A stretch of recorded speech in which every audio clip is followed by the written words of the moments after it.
problemas y las cuestiones de la Marina, del sector marino-marítimo, de las Fuerzas Armadas, de la Armada y todo lo relacionado con el mar en esta isla de este archipiélago. Yo quería, no voy a extender mucho, a continuación presentaré, después de las palabras del almirante, presentaré a los conferenciantes. Yo quería agradecer particularmente a la Armada por su colaboración y muy expresamente a don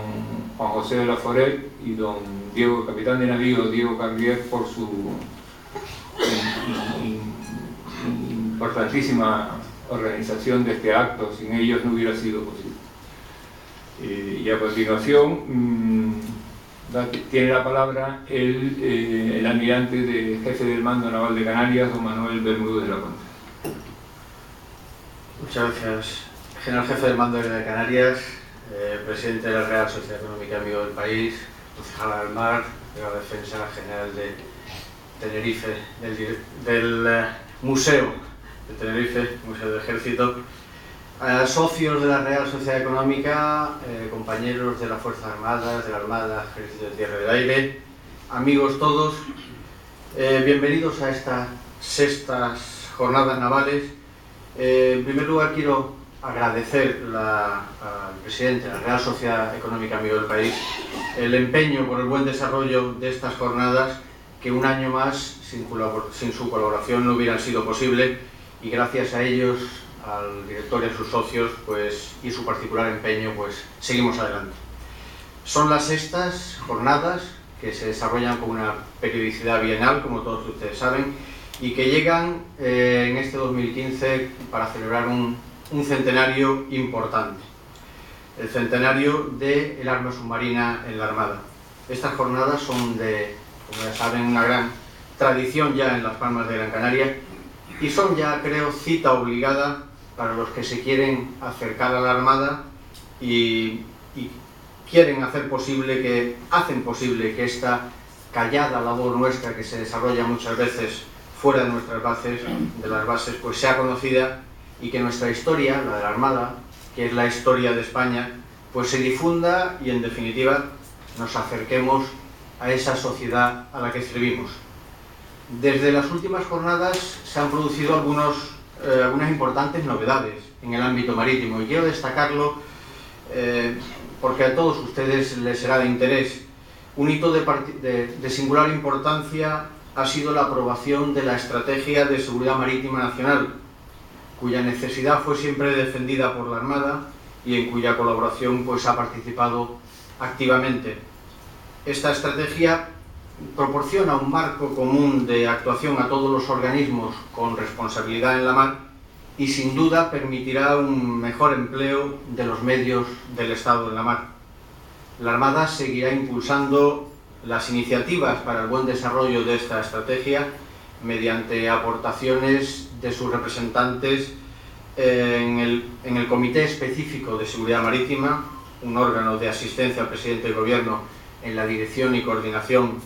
de la política de seguridad nacional en el ámbito de la seguridad marítima, y con la presencia en aquellos grupos de trabajo y de estudio que se creen para el desarrollo de esta estrategia, de la cual ya se han derivado dos planes: el plan de acción de esta estrategia de seguridad marítima y el plan de seguridad marítima para el estrecho de Gibraltar.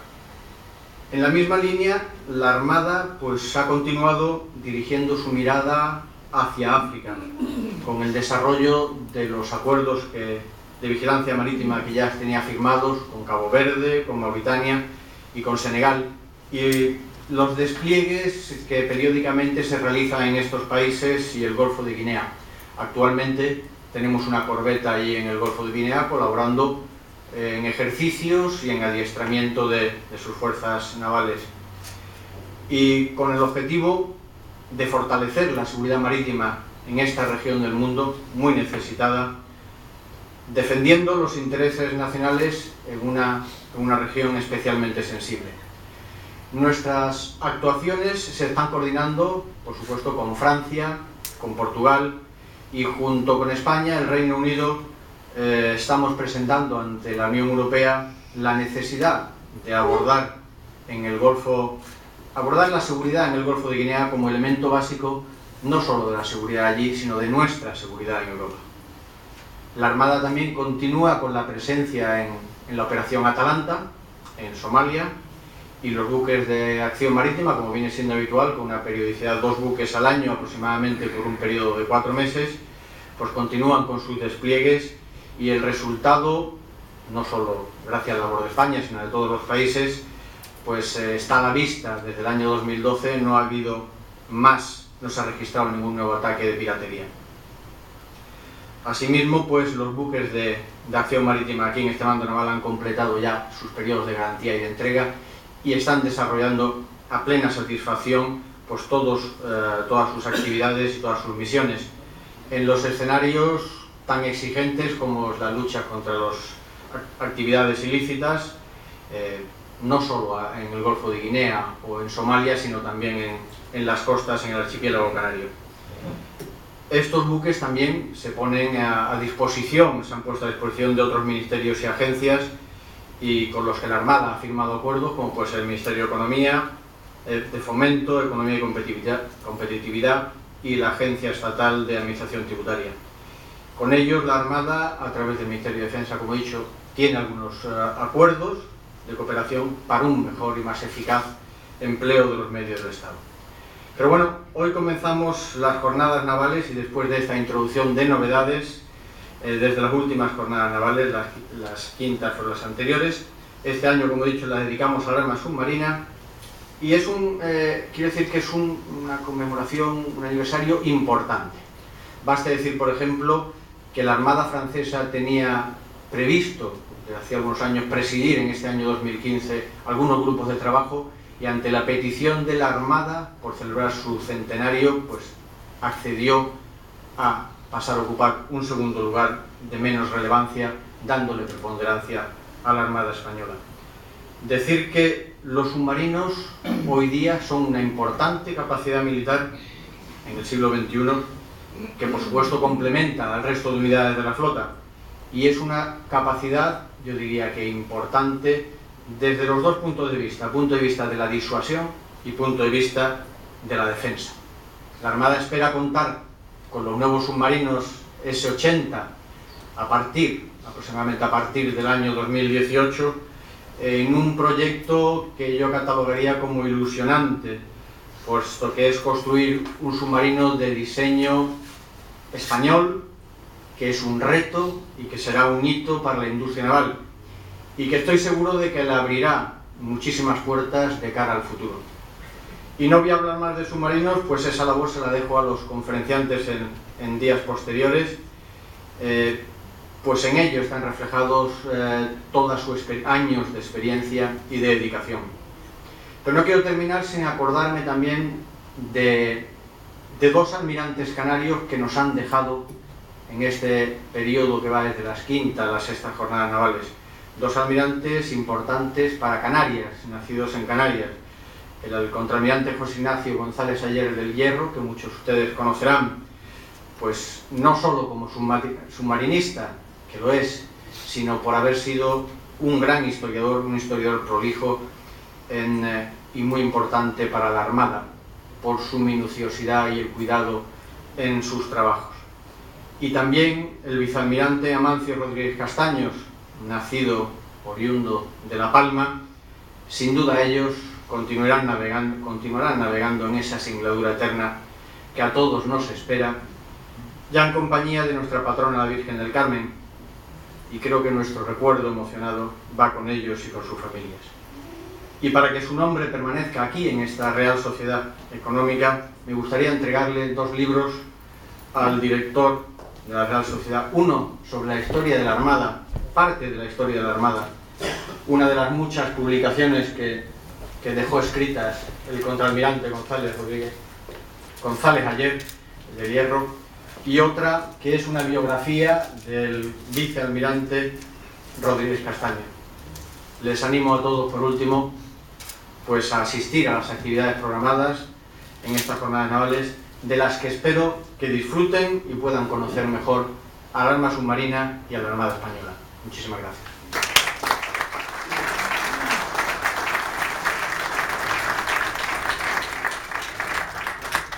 Muchísimas gracias por los libros que nos acaban de entregar. Como ustedes se pueden imaginar, una visión de la economía moderna de las Islas Canarias no puede prescindir de todos los recursos marinos y marítimos que tenemos a nuestro alrededor. Los hemos tenido siempre, pero ahora parece ser que hay un gran interés en funcionar, en coordinarse y en tener una visión compleja e integrada de estas actividades. Nosotros, como Real Sociedad Económica Amigos del País, queremos integrarnos en el clúster marino-marítimo, haciendo el trabajo que nos corresponde hacer, que no es sino precisamente este que estamos haciendo hoy, entre otros. Queremos dedicarle toda la atención posible a este aspecto de la economía y de la sociedad de las Islas Canarias, y para empezar con esta, alguno diría que es continuar, pero yo digo que es empezar con esta línea de trabajo. Hemos invitado hoy a Fernando Sáenz Marrero y José Luis Saavedra. Fernando Sáenz Marrero es ingeniero industrial superior en organización industrial, licenciado en económica por la UNED, empresariales, diplomado en Marketing Management por el IMD en Suiza y diplomado en Planificación Estratégica e Integrada del Turismo por la Organización Mundial de Turismo. Desde 1977 imparte docencia universitaria, ahora como profesor asociado en el Departamento de Economía y Dirección de Empresas de la Universidad de Las Palmas de Gran Canaria, en las asignaturas de Marketing e Investigación Comercial, en la Ingeniería de Diseño Industrial y Desarrollo de Productos y en el grado de ADE. Desde 1978 participa como fundador y en la actualidad como socio director de EDEI Consultores, Sociedad Anónima, desempeñando tareas de investigación, desarrollo de proyectos y consultoría estratégica de organizaciones. En el seno de EDEI ha participado o dirigido más de 400 estudios e investigaciones en distintas áreas de la economía, el marketing, la gestión de la innovación, el emprendimiento, la generación de nuevos modelos de negocio, la viabilidad empresarial y la gestión de recursos de las organizaciones públicas o privadas en múltiples sectores y especialmente en el ámbito turístico. Es autor de varias obras que no le voy a relatar, y aparte de eso ya ha intervenido en algunas ocasiones en la Real Sociedad Económica. José Luis Saavedra Alvarado, ingeniero industrial, especialidad en organización industrial, con varios cursos de doctorado. Ha sido profesor de la Universidad de La Laguna, de la Facultad de Ciencias Económicas, sección empresariales, y en la Escuela de Informática de la Universidad de Las Palmas de Gran Canaria. Desde 1978 desempeña tareas de investigación, desarrollo de proyectos y consultoría de organizaciones a través de la empresa EDEI Consultores, Sociedad Anónima, en la que actualmente ocupa el puesto de socio director y consejero delegado. En el seno de EDEI Consultores también ha participado en muchísimos estudios, investigaciones y proyectos en distintas áreas de la economía, las políticas públicas, el marketing, la gestión de la innovación, la emprendeduría, la generación de nuevos modelos de negocio, la viabilidad empresarial y la gestión de recursos de las organizaciones públicas o privadas, en distintos sectores económicos y en el ámbito de la industria turística en particular. También tengo entendido que ha hecho trabajos para empresas operadoras y administraciones públicas municipales, insulares y regionales en el ámbito terrestre, marítimo y aéreo. Y a continuación, mediante yo nos retiramos para que Fernando y José Luis intervengan.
Buenas tardes a todos. ¿Se oye? Ahora. Vale. Buenas tardes a todos. En primer lugar, agradecer a la Económica que nos haya invitado a estas jornadas navales y especialmente agradecerle la invitación a todos los organizadores y a todas las autoridades que han contribuido a este invitación. Nosotros, como ha quedado claro de la exposición que ha hecho Tomás, no somos expertos en economía marítima. De alguna manera somos unos recién llegados a este asunto. Como consultores hemos venido trabajando con empresas y organizaciones, autoridades portuarias en distintas actividades relacionadas con el mar o con las actividades que se desarrollan en el mar y también con los aspectos turísticos que se desarrollan en el mar en distintas oportunidades a lo largo del tiempo. Esta entrada nuestra en lo de la estrategia marina comenzó en 2012 con una invitación de Octavio Ginal Blocán para que de alguna manera les ayudáramos a formular un documento que permitiera insertar lo que eran las actividades marítimas y marinas que se desarrollan en Canarias en la estrategia RIS que el gobierno de Canarias tenía que defender o proponer en la Unión Europea. Nosotros no habíamos oído hablar en ese momento de la estrategia RIS, no sabíamos lo que era, y el planteamiento que nos hicimos cuando empezamos a hablar con ellos fue decir, bueno, ¿qué es esto de la estrategia RIS? ¿Qué es esto de la economía marina? ¿No? ¿Qué son las actividades marinas? Y empezamos a escarbar un poquito, empezamos a estudiar qué estaba pasando con estas cosas. Y descubrimos dos mundos bastante interesantes. Por un lado, descubrimos una línea de trabajo que se había iniciado en 2005 por parte de la Unión Europea, que nacía de la preocupación de los responsables de innovación en la Unión Europea por el decalaje tecnológico que Europa y científico que Europa estaba teniendo frente a Estados Unidos en particular y a los asiáticos que estaban, digamos, que estaban creciendo. Y por otro lado,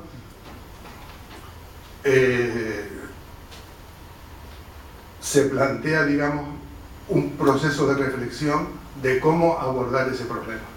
Eso da lugar en 2009 a una serie de documentos donde se formula una forma de trabajar nueva en los sectores industriales, en los sectores económicos, que se llama la especialización inteligente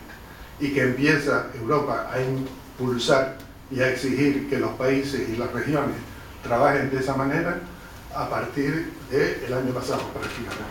donde les empieza a exigir que formulen cada uno sus estrategias inteligentes. Por otro lado, cuando empezamos a intentar identificar qué es lo marino marítimo, empezamos a descubrir que hay una serie de países europeos que han estado trabajando y corriendo mucho en la formulación de sus propias estrategias marinas en el sentido de aprovechar el mar como recurso económico. Y han empezado, en algunos casos, a trabajar ese tema con el mismo lenguaje con el que se está trabajando la estrategia inteligente, utilizando, digamos, el mismo método de trabajo en los dos territorios. Entonces, la charla esta nosotros la hemos planteado en dos tiempos. En un primero queremos intentar explicar qué es esto de la estrategia inteligente, y en el segundo paso lo que vamos a intentar es ver cómo eso se ha reflejado en la formulación de una estrategia marina, de alguna manera, de Europa, y en concreto en la estrategia marina, digamos, que se ha ido construyendo o que está en los albores de construcción desde nuestra perspectiva por parte del clúster marino-marítimo de Canarias.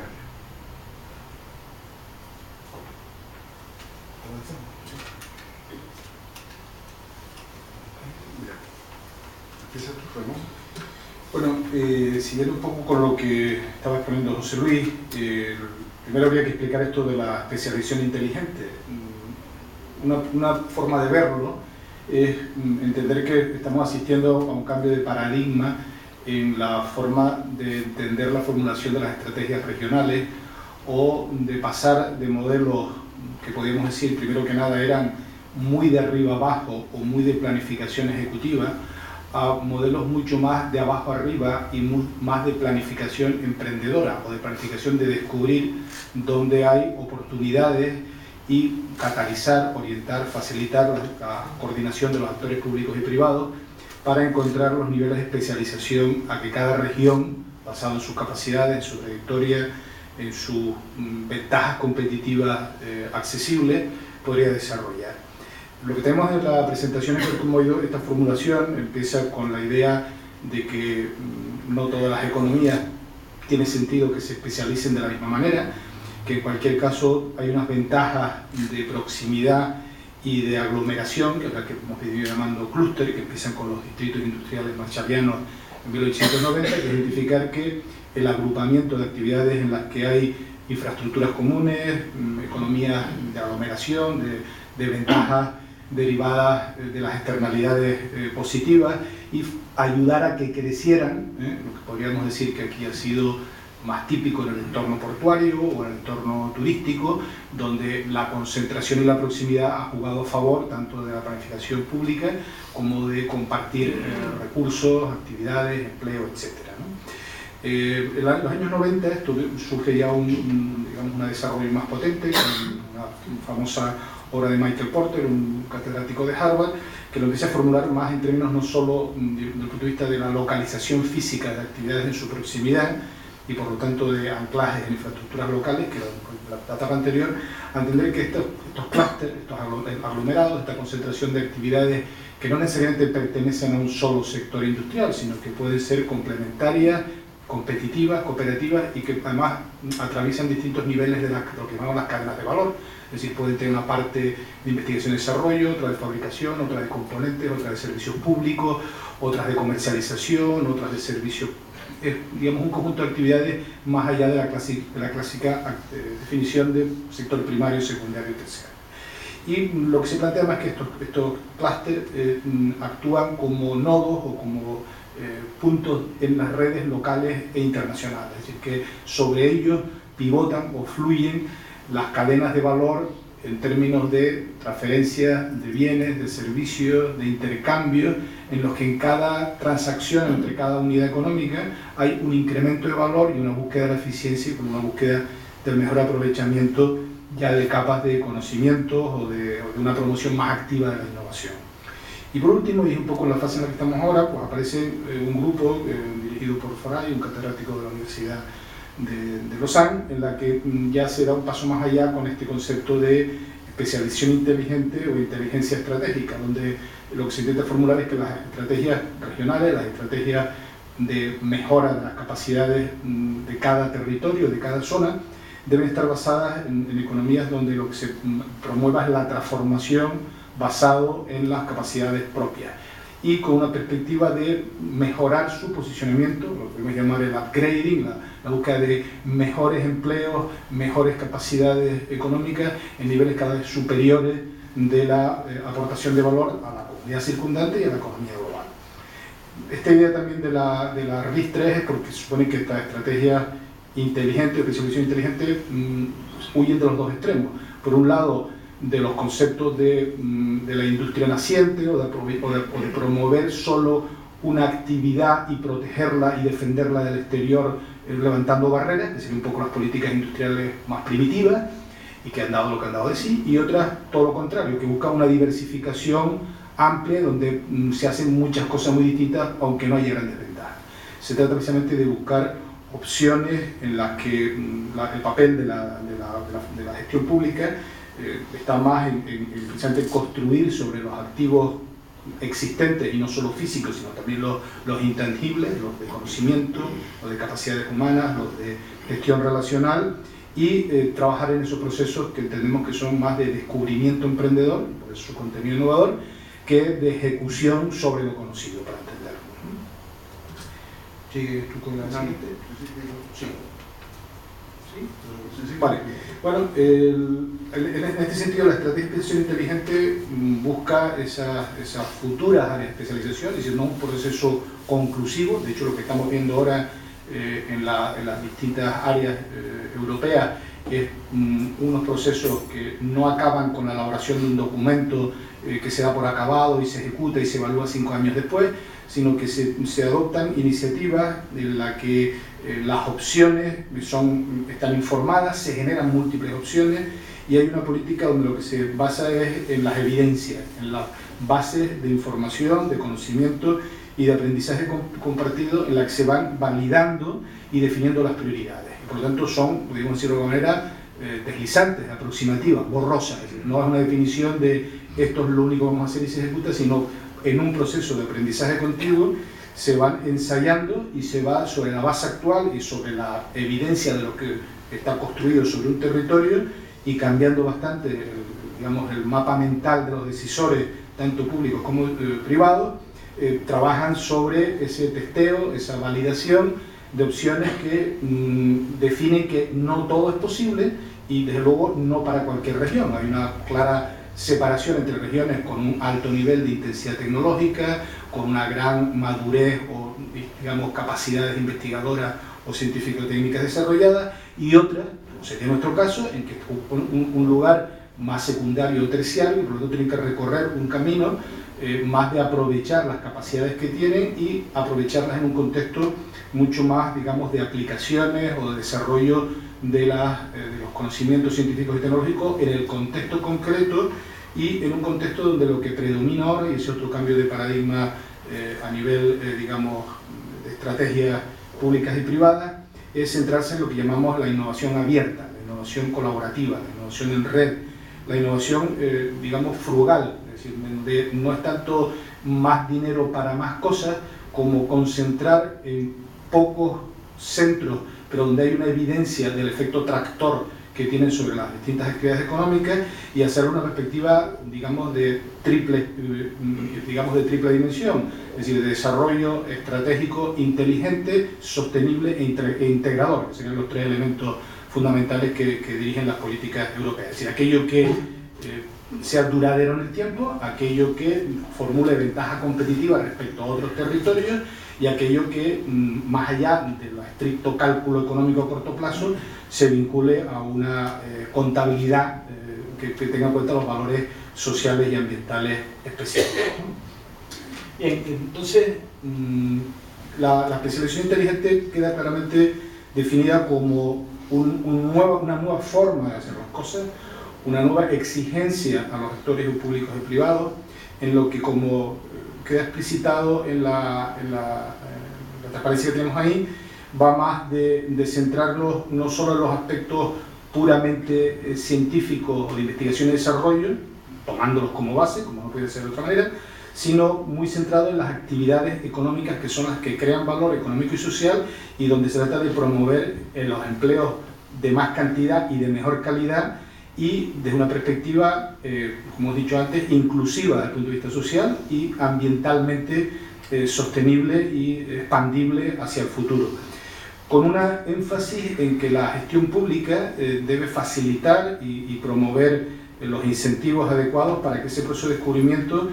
tenga en cuenta principalmente a los actores empresariales en su dimensión emprendedora, no en su dimensión rentista, de ocupar posiciones monopolísticas o posiciones de suma cero, sino en apertura a la innovación y a los proyectos que tienen un efecto multiplicador sobre las capacidades locales y a una visión muy centrada en las oportunidades basadas en las tendencias de los mercados globales, es decir, en la revolución tecnológica en curso, en el énfasis en el papel que están teniendo las tecnologías de información y las comunicaciones, la digitalización masiva, la biotecnología, la nanotecnología, es decir, todos los fenómenos que no podemos circunscribir a un solo sector y que ahora, en el ámbito marino-marítimo, encuentran un espacio tremendo de aplicación o de oportunidades y por lo tanto abren ese melón que hablábamos de entender el mar no como una frontera que nos separa o no como un recurso extractivo, sino como un espacio donde convergen múltiples actividades económicas tradicionalmente separadas por funciones o por, digamos, orígenes distintos, pero que encuentran en estos momentos un espacio presente para elegir en qué ámbitos deben transformar lo que pueden ser fuentes de conflictos, que lo son, entre actores de distinto interés, en el ámbito pesquero, en el ámbito biotecnológico, en el ámbito energético, en el ámbito turístico, pero que les une, o nos une, un espacio nuevo sobre el que construir esos ecosistemas productivos y con alto contenido tecnológico y de innovación, y trabajar en esa lógica de clúster, que es una lógica, como hemos dicho, de agrupamiento para construir proyectos colaborativos y proyectos innovadores y proyectos con ambición de escalado, de crecer y multiplicar las oportunidades de empleo. Y en cambio no va, como decíamos ahí, de todo lo contrario, del mundo en que venimos, o que algunas veces seguimos anclados en discusiones que realmente nos alejan de este nuevo enfoque en el que, como hemos dicho, pues las economías regionales más dinámicas o con mayor adaptación o búsqueda de adaptación a las situaciones problemáticas que todos estamos viviendo en el ámbito económico y ambiental, están abordando de forma mucho más decidida. Y por lo tanto, este proceso de la estrategia marino-marítima no es un proceso exento de riesgos de exclusión, porque van a aprovecharlo más aquellas regiones, aquellos actores, aquellas sociedades que encuentren precisamente un itinerario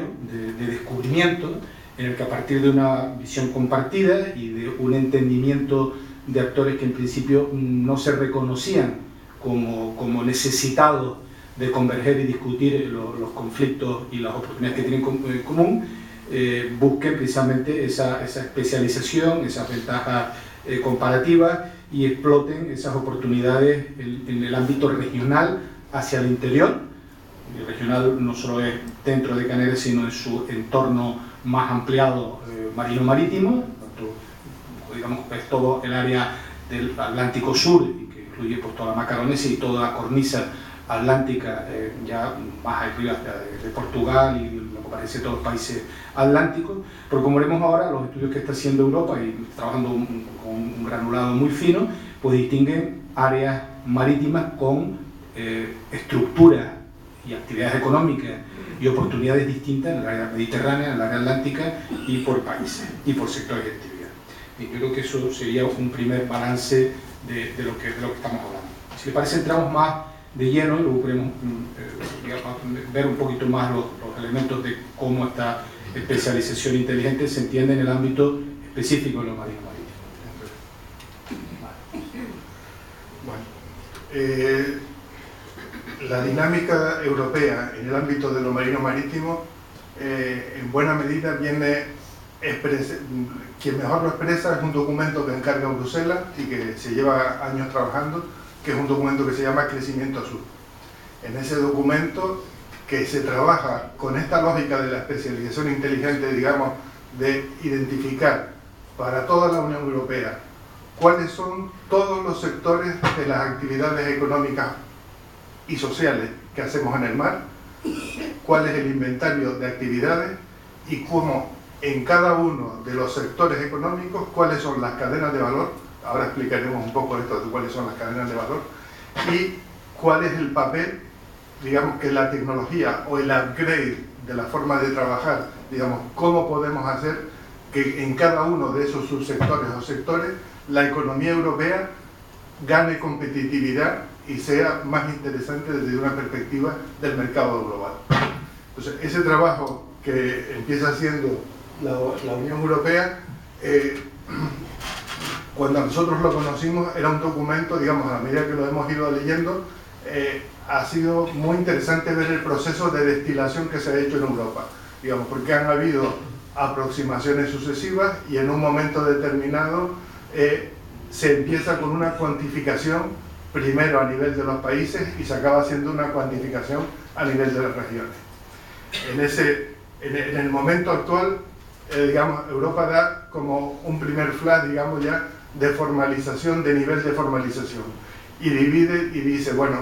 lo que nos interesa son un ámbito económico que genera empleo, que genera economía con más valor y que tiene presente la sostenibilidad como un mandato. Digamos, la sostenibilidad es mandatoria en el ámbito de lo marino-marítimo. y entonces separa las actividades económicas en dos bloques.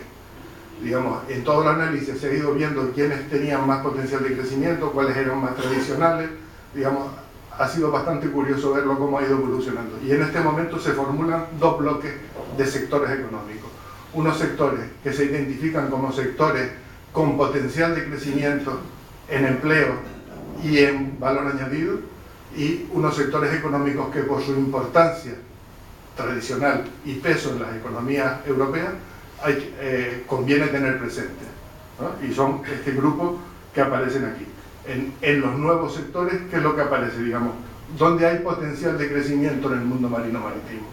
Y así empezamos ya a enumerar cuáles son los sectores que vamos identificando como el mundo marino-marítimo. Aparecen las energías renovables, es decir, la eólica marina y todo lo que tiene que ver con las olas o las corrientes, la generación con las mareas, lo que es la biotecnología azul, todo lo que es lo que llamamos el turismo costero, lo que es la acuicultura, y me queda una cosa que se me olvida siempre, los recursos, y lo que llamamos los recursos minerales. Esto a nosotros nos parece, digamos, estamos hablando de la explotación de los recursos minerales, el único del que somos muy conscientes es del petróleo. Digamos, estamos hablando del potencial de otras cosas, de otros materiales, por ejemplo los nódulos metálicos, que sabemos que hay algunos, por ejemplo en Azores,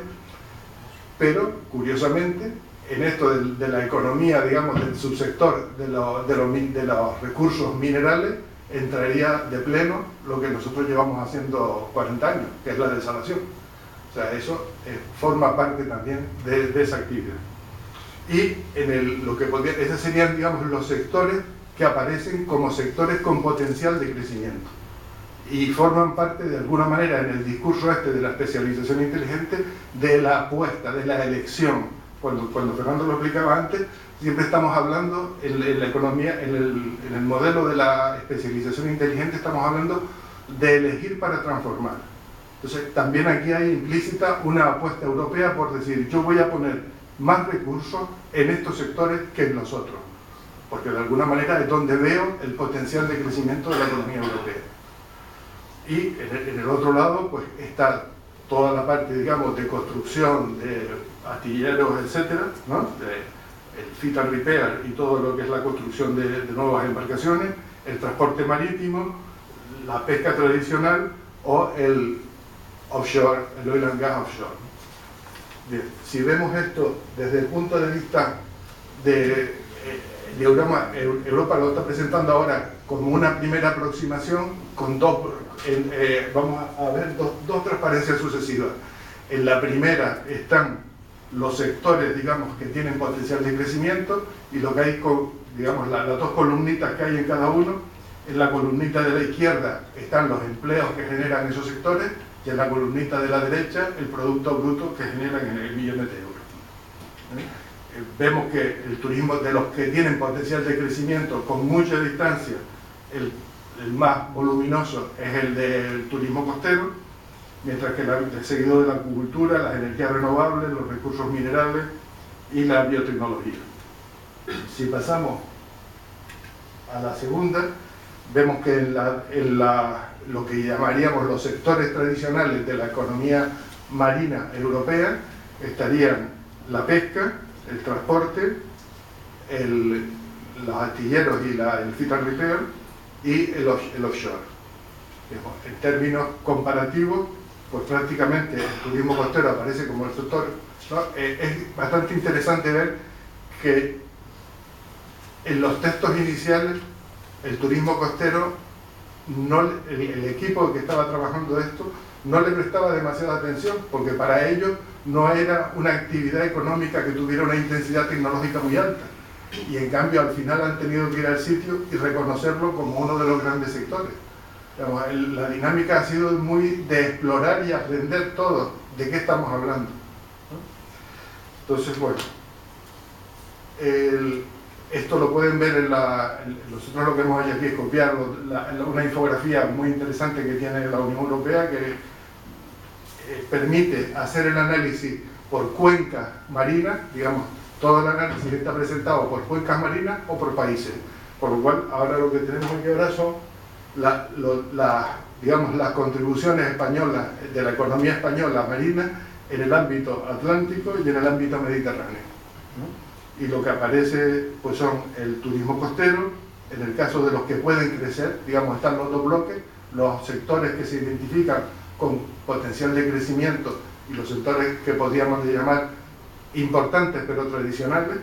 Entonces, en los sectores con potencial de crecimiento está identificada en España el turismo costero, la acuicultura, la pesca, la acuicultura y el turismo costero. Y en nosotros, en la España atlántica, tendríamos la pesquería, los astilleros y el transporte. Y en el caso del Mediterráneo, pues tenemos el turismo costero y la acuicultura, la pesca, los astilleros y el transporte en los otros. Como vemos, si nos comparamos con lo que teníamos en la presentación, digamos, de los ámbitos innovadores de la economía europea, se nos han caído algunos. Que tenemos, digamos, de los sectores que identificábamos como con potencial de crecimiento, se nos han caído algunos. Bueno, si pasamos al caso, digamos, en el trabajo que nosotros hemos venido haciendo, en el ámbito de la Estrategia Marina de Canarias, se desarrolló como en dos etapas. Un primer documento que trabajamos con la gente de Plocan, que fue retomado por el clúster marítimo y que se trabajó con mesas en las que algunos de ustedes han participado, digamos, para intentar formular cuáles eran los sectores que tenían sentido tomar en consideración en lo que es una estrategia marina de Canarias y cuáles de esos sectores tenían distintos niveles o potenciales de desarrollo. Y ahí, digamos, en este cuadro que está proyectado ahora, pues hay una primera aproximación. Nosotros entendemos esto como un work in progress. Es un primer ensayo en el que hay que seguir profundizando, porque si hay una cosa que hemos descubierto es el déficit tan grande de información que tenemos de los sectores marino-marítimos. La base informativa de la que disponemos es bastante pobre y tenemos que trabajar mucho más para el nivel de exigencia que tiene este tipo de desarrollo. En la fase madura tenemos la reparación naval, las infraestructuras y servicios portuarios. Digamos, estas son las formas en que lo trabajamos en Canarias, que no coincide exactamente con la dinámica europea, la pesca extractiva y la desalinización. Y en la fase de crecimiento identificamos la acuicultura, que hasta ahora ha tenido una época de declive lamentable, la náutica de recreo, el turismo de cruceros y los servicios offshore, las plataformas offshore y los PSV, ¿no? Y en fase, digamos, muy embrionaria, porque es así, prácticamente ahí estamos empezando a rascar en la parte de la I+D, tenemos las energías renovables marinas y la biotecnología marina. Bien, llegado aquí yo quiero insistir un poco en el enfoque sobre el que empezamos a hacer la exposición. Es decir, en este planteamiento queda bastante claro que no se puede hacer todo, que nuestra posición no es la misma en todas, que hay sectores donde tenemos más potencial y otros menos potencial, o unos donde ya en la curva, digamos, de maduración, de explotación de los conocimientos existentes o de potencial de competencia frente a otras áreas geográficas, europeas o extraeuropeas, pues, digamos, tiene unos límites o unas tasas de crecimiento esperado menor. Y otras donde, habiendo más oportunidades, hay mucho trabajo que hacer desde el punto de vista de la convergencia entre la investigación y desarrollo y las actividades productivas y empresariales, entre el grado de cooperación entre los distintos actores, porque si algo también sirvió el ejercicio de la segunda parte que hicimos con el clúster marino-marítimo, en que trabajamos de una forma colaborativa, con mesas, con búsqueda de integrar perspectivas, fue que muchos de los actores, como no podía ser de otra manera, que vemos en esta forma de visualizar lo marino-marítimo, pues no habían tenido nunca la oportunidad de sentarse y hablar en un espacio que les une, aunque estadísticamente no, digamos, no pertenezcan al mismo sector tradicional, como puede ser, como hemos dicho, la pesca y el turismo, o la reparación naval y la desalación. Así que, en principio, tradicionalmente pertenecerían a consejerías distintas, patronales distintas, partidas estadísticas distintas, y por lo tanto, pues, digamos, no tendrían nada en lo que converger. En esta forma de entender lo marino-marítimo y de vincularnos a la estrategia europea y al horizonte 2020, en el que supone, digamos, por un lado, objetivos muy claros definidos por la Europea, donde los países y las regiones van a tener no que, digamos, recibir, sino comprometer, no solo captar fondos, sino seleccionar, no solo crecer, sino transformar, no solo hacer lo que sabe, sino aprender. Y eso significa trabajar con una gramática bastante distinta a la que hemos estado acostumbrados en todos estos años, ¿no? Esto significa también que cuando hablamos de cadenas de valor, no es una construcción, digamos, mental o académica o digamos, de entender la economía trivial, sino precisamente descubrir o comprender que las transacciones económicas no se dan en sectores económicos cerrados, en actividades que se explican por sí mismas, sino que hay que mapearlas, hay que dibujarlas, hay que visualizarlas. Igual que este concepto de que lo que no podemos medir no lo podemos controlar, y hemos dicho que partimos de un déficit muy grande de bases estadísticas e informacionales como para tomar decisiones fundadas, pues tampoco, si no lo podemos entender qué es esto de una cadena de valor global en el ámbito de cada uno de estos sectores y quiénes son los actores, las actividades, las transferencias, los costes, el valor, el empleo, las especializaciones y por lo tanto las trayectorias posibles, no se trata solo de decir vamos a estar en la desalación, sino en qué renglón de las actividades de desalación tenemos ventaja comparativa. O no solo se trata en las infraestructuras y subportuarias de identificar dónde tenemos actividades, sino dónde hay potencial para apoyar determinados servicios de valor añadido, tirados siempre con una lógica finalista de mercado, de competencia, de valor agregado superior a menor coste y, como decíamos antes, con un enfoque de sostenibilidad, que es lo que nos diferencia de otros territorios o de otros paradigmas que no tienen en cuenta esta dimensión, ¿no? Entonces, esta idea de visualizarlo para poder crearlo y para poder invertir públicamente y atraer y facilitar que la actividad emprendedora o de inversión privada entienda o formule su papel a la hora de tomar sus decisiones, sabiendo que se va a encontrar con un entorno favorable, con unas regulaciones, digamos, que gestionen bien los conflictos y que sean transparentes y eficaces, y no, como hemos venido hasta ahora, pues con regulaciones inconexas en escalones de mayor complejidad y por lo tanto que ponen cuellos de botellas adicionales internos al desarrollo de las actividades económicas, que es muchos de los problemas que estamos atrapados, ¿no? No es por ejemplificar, pero hay muchas actividades, como puede ser la acuicultura o como puede ser muchas de las actividades costeras, que encuentran en su potencial de desarrollo regulaciones que no han sido revisadas, actualizadas a la luz del cambio tecnológico, a la luz de la necesidad de demanda de creación de oportunidades de empleo y a la luz de favorecer actividades de emprendimiento que con todo el rigor de la gestión de la sostenibilidad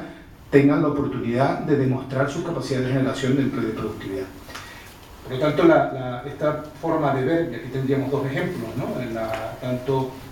en la infraestructura de los servicios portuarios como en la gestión integral de la zona costera, pues cada cadena de valor es específica en sí, cada cadena de valor atraviesa el territorio de Canarias o de la isla o de la ciudad, en la que hay demandas exteriores de competencia internacional y relaciones cliente-proveedor, en la que cada uno tiene que hacer su parte y hacerlo de forma eficaz, eficiente y competitiva, y someterse a unas reglas de gobernanza o de gestión de quién se queda la parte adecuada, de forma que no nos quedemos con las partes de menor interés o de empleos más subsidiarios o de menor cualificación o de menores rentas, y la aspiración sea, como decíamos antes, escalar posiciones en las cadenas de valor, tener empresas con mayor complejidad e intensidad tecnológica, con mejores empleos, con mayores empleos y al final y por agregación con mayor valor agregado para el conjunto de la economía. Seguimos viendo un poquito esto. ¿Sí? Bueno, ahora lo que tenemos ahora son una serie de cuadros, 3 cuadritos sucesivos, donde se sintetiza un poquito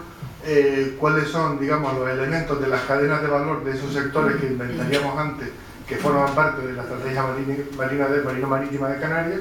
y en dónde estamos. Es decir, esto no es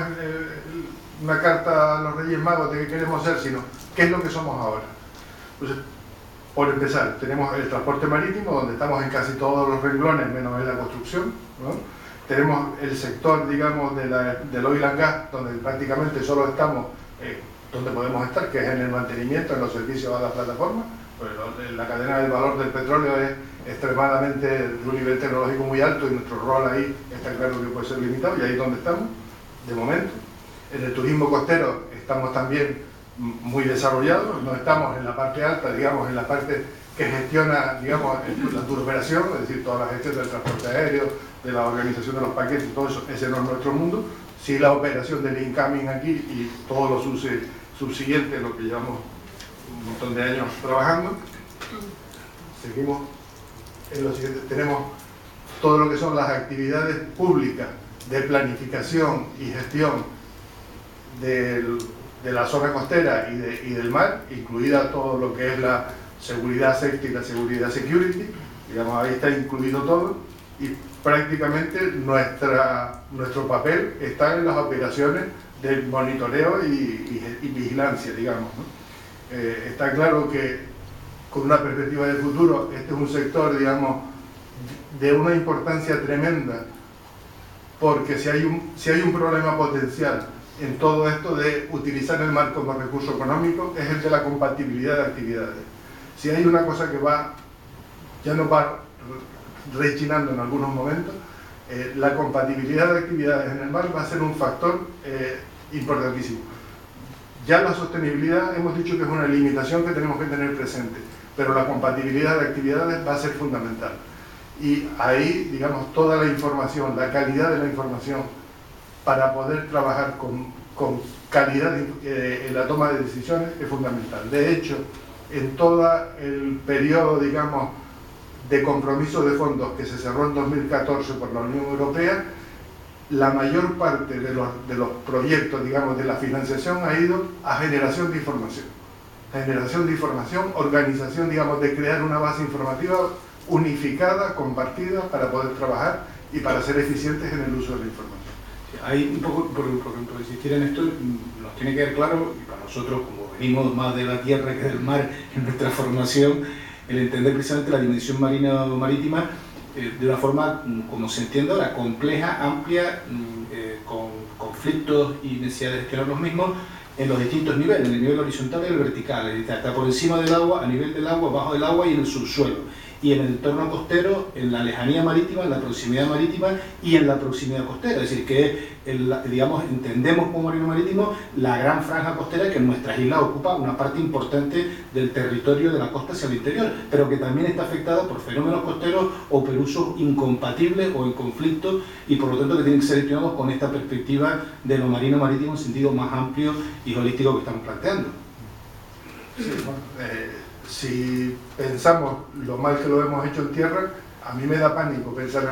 cómo lo podemos hacer en el mar, ¿no? Es decir, la cantidad de problemas que nos hemos creado para gestionar el territorio, vamos a ver cómo lo hacemos en el mar. Es una asignatura curiosa. Bien, tenemos después la eólica marina, y en la que tenemos un papel muy limitado, prácticamente no hay eólica marina en Canarias, eso está ahí. Como mucho, podemos decir que tenemos una torre marinizada que está puesta en Harinel, es la única experiencia de eólica marina que tenemos en Canarias, pero bueno, en el nivel del prototipado o de las pruebas, podríamos decir que hemos puesto un pie ahí, ¿no? En el turismo de cruceros, está claro que tenemos un papel y es un sector, digamos, que va creciendo, tiene unas perspectivas de crecimiento importantes porque el destino Canarias-Madeira, digamos, este circuito ahora con Cabo Verde también tiene un potencial de crecimiento por el que han apostado los grandes operadores internacionales, y ahí estamos, digamos, desde los servicios portuarios, digamos, toda la parte, digamos, de servicios a partir de ahí, en las partes iniciales de organización o de producción de los barcos, ahí no tenemos nada que hacer, ni vamos a estar, ¿no? En la siguiente tenemos la acuicultura, es decir, lo que es la producción de peces y algas.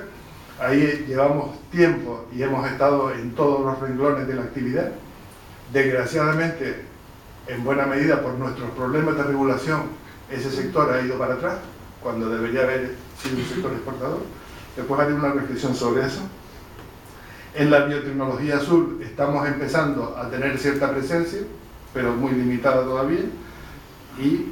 digamos, hemos visto antes que España no está en la perspectiva, no está en la lista de los países. Cuando mira el ámbito, digamos, lo que se llama el inventario que Europa hace de las tecnologías facilitadoras, de las grandes tecnologías, la fotónica, la microelectrónica, España está en un par de cositas, y la biotecnología no aparecemos entre los primeros. En la energía marina de las olas volvemos a prácticamente, hay una relación muy limitada, que es la que mantiene la gente de Plocan con la gente que está viniendo a hacer experimentación aquí, pero digamos es una cuestión interesante para Canarias, porque tenemos las condiciones, pero tenemos que empezar a trabajar en ese ámbito. Y en el mundo de la desalación, en lo que es la minería, lo que podríamos llamar la minería marina, la desalación pues hemos estado en todos los renglones. Aquí hay tenemos estos dos sectores en los que estamos en toda la cadena de valor, como son la acuicultura y la desalación, en la que curiosamente, a pesar de los años que hace que estamos haciendo esas actividades, no hemos sido capaces de desarrollar tecnologías exportadoras. Prácticamente hay 2 o 3 empresitas pequeñas en Canarias que exportan desalación, y mientras que el sector explotó en todo el Mediterráneo, en Oriente Medio, en todo el norte de África, nosotros no nos cogió a tiempo, no fuimos capaces de crear un sector económico basado en una cosa que llevábamos 40 años haciendo. Entonces, tenemos que pensar qué es lo que nos pasó para que eso no fuéramos capaces de consolidarlo como un sector de innovación económica. Un poco por ya ir concluyendo y abrir un poco la conversación a partir de lo que hemos contado, de lo que pueda parecer interesante que profundicemos, maticemos. La estrategia marino-marítima de Canarias al final la podríamos visualizar en un proceso adaptativo, y donde la búsqueda de esas ventajas competitivas, que en cualquier caso siempre van a ser transitorias, efímeras,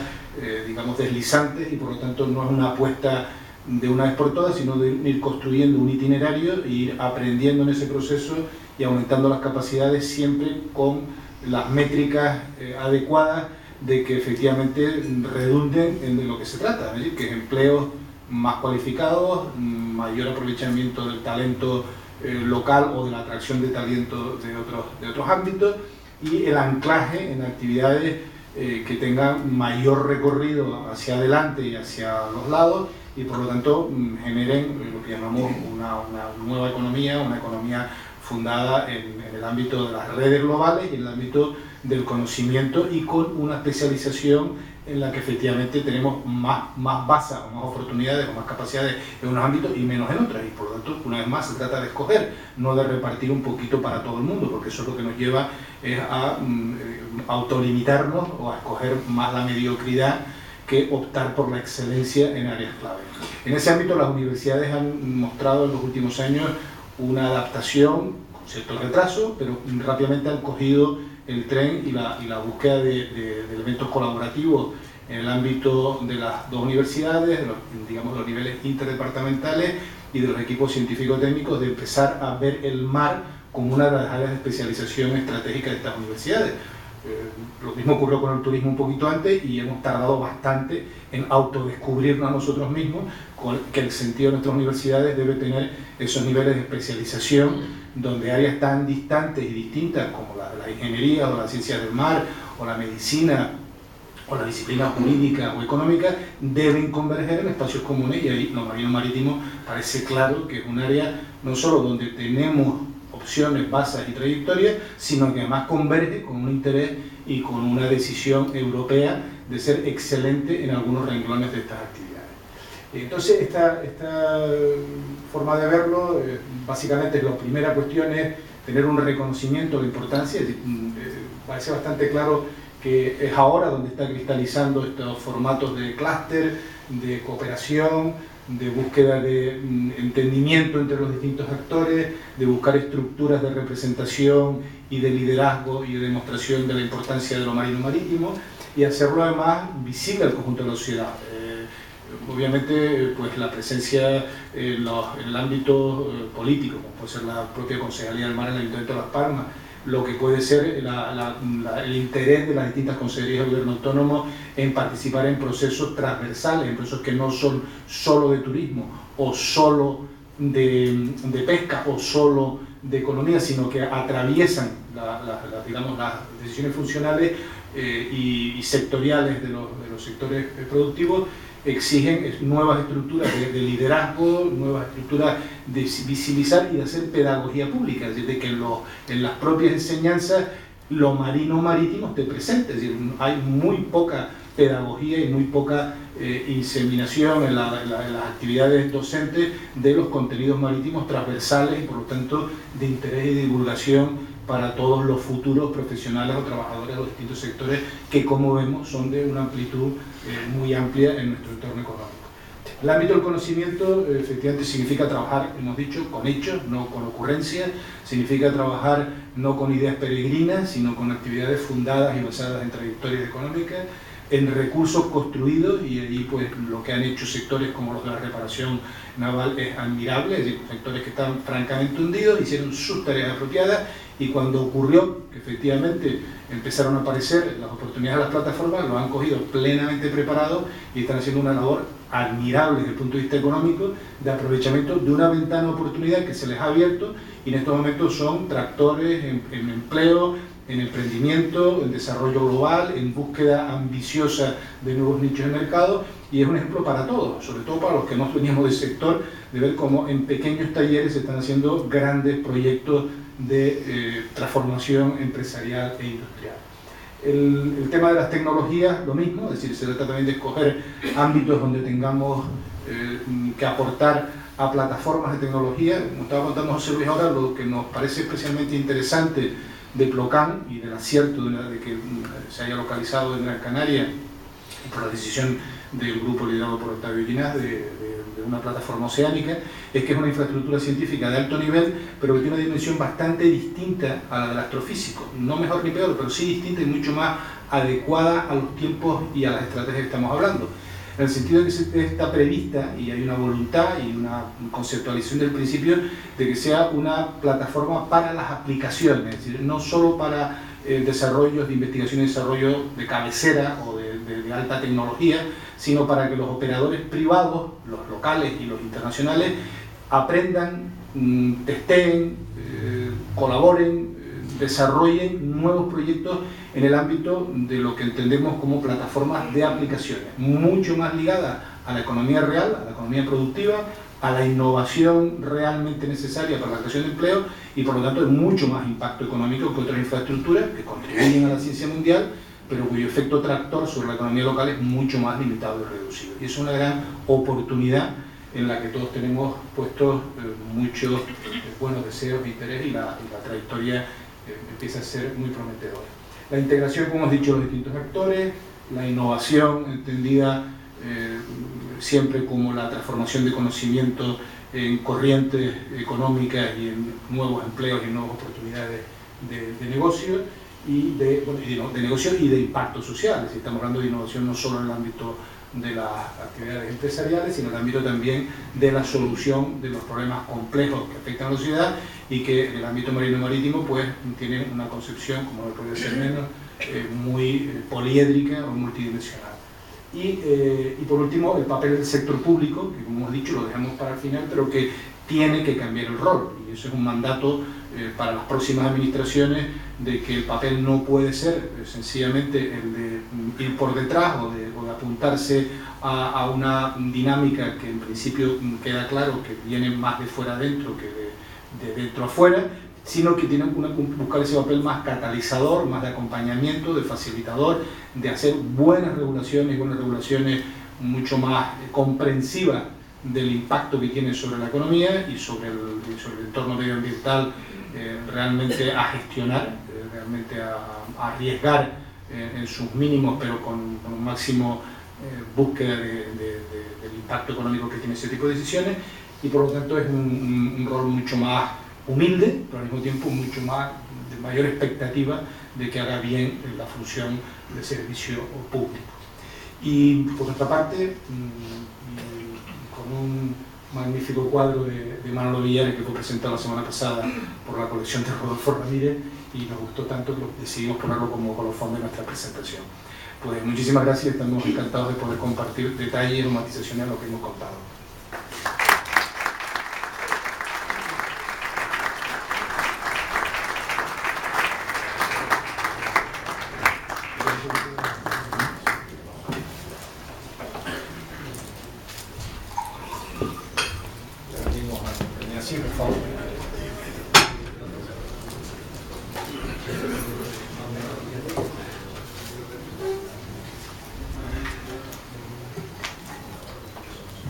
¿Alguna cuestión que se quiera plantear? ¿Una pregunta?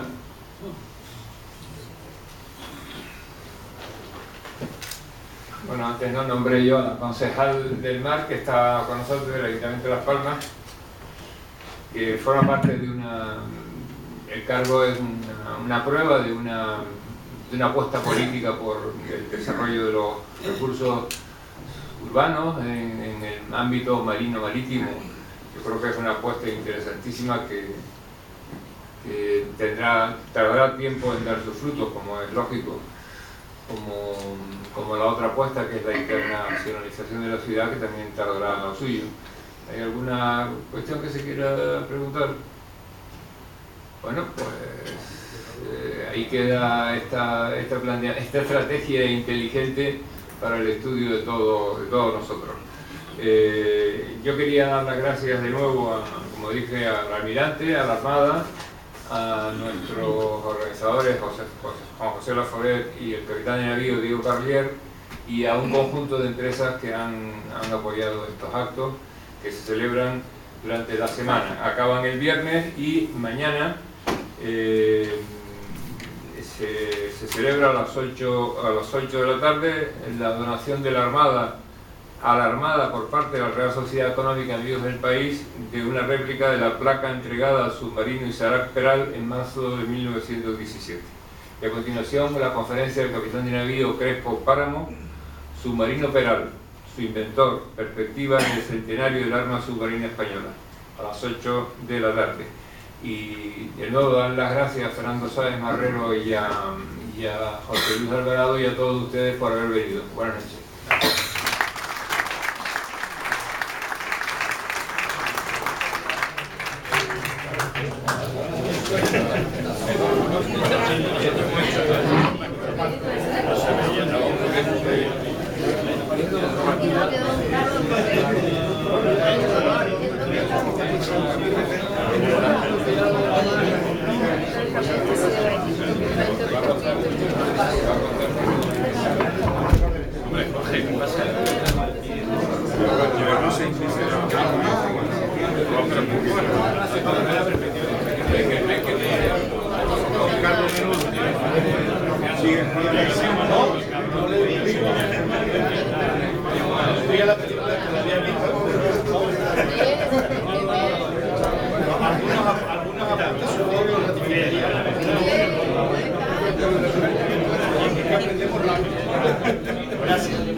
Como siempre,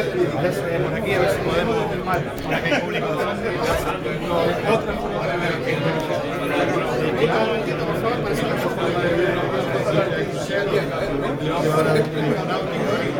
algo que antes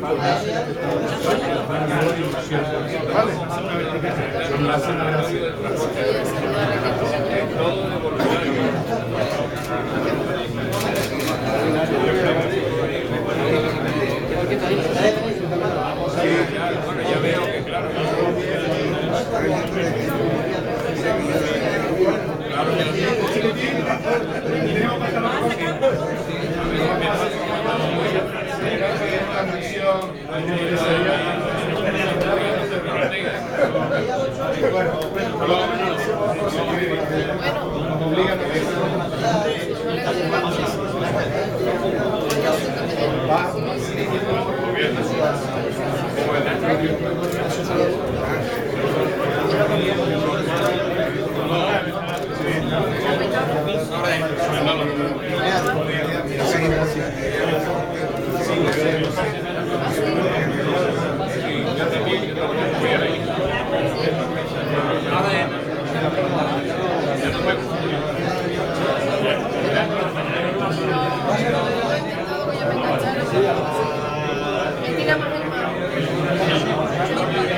Muchísimo gusto. Bueno, hemos contado lo que sabemos y lo que podemos, ¿no? Pero espero que haya sido útil y una pregunta. Tiene un correo electrónico, no le dejo mi tarjeta. En cualquier caso,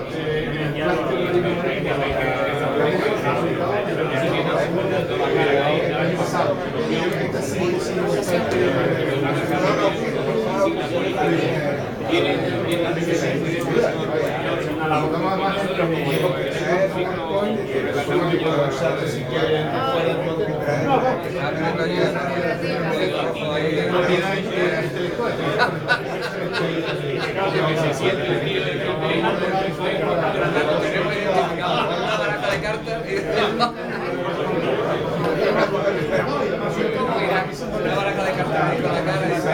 y sobre todo el contenido tecnológico de la la información de la cuando tú lo entiendes la parte de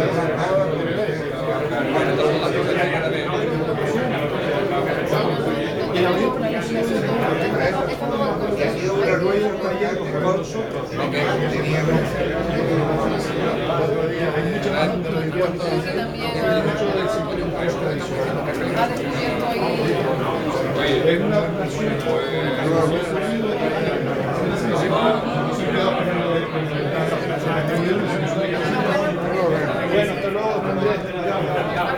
Sí, porque esa pedagogía hay que empezar a hacer de todo aquello que están empapándose de esto. Sí, sí, sí.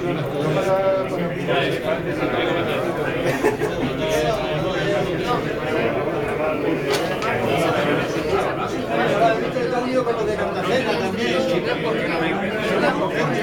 Antes de llegar a